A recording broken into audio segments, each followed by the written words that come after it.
Jajaran Ditreskrim Sus Polda Sumsel kembali mengamankan rumah produksi minuman keras oplosan berbahan dasar etanol yang berada di Jalan Tanah Mas, Kelurahan Tanah Mas, Kecamatan Talang Kelapa, Kabupaten Banyuasin, Sumatera Selatan. Dalam gelar perkara yang dilakukan langsung di TKP penggerebekan, diamankan 3 orang pekerja yang memiliki peran masing-masing dalam produksi miras oplosan, yakni MG warga Bogor yang bertugas meracik minuman, MH yang bertugas menutup botol minuman, IM bertugas mencuci botol, dan RWD warga Lampung bertugas mengepak ke dalam kardus dan siap diedarkan di wilayah Palembang dan sekitarnya.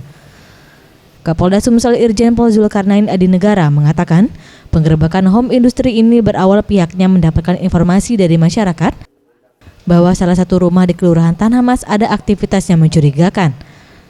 Berbekal informasi tersebut, petugas langsung melakukan penyelidikan. Benar saja, saat dilakukan penyelidikan, ada 3 orang yang sedang melakukan aktivitas pembuatan miras oplosan. Saat itulah langsung dilakukan penggerebekan. Sedangkan untuk pemiliknya sendiri, petugas telah mengantongi identitasnya. Untuk mempertanggungjawabkan perbuatannya, ketiganya dikenakan undang-undang berlapis, yakni Undang-Undang Konsumen, Undang-Undang Pangan, Undang-Undang Kesehatan, dan Undang-Undang Obat Berbahaya dengan ancaman hukuman penjara 20 tahun.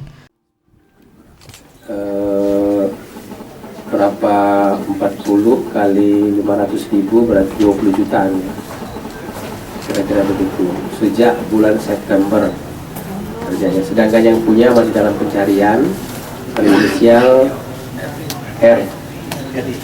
RBI sedang dicari.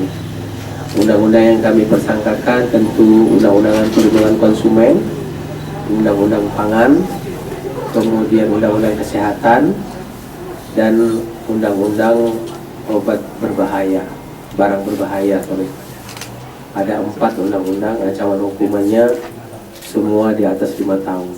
Jadi kalau kami akumulasikan, mereka bisa diancam hukuman selama 20 tahun. Tim Liputan Sriwijaya TV.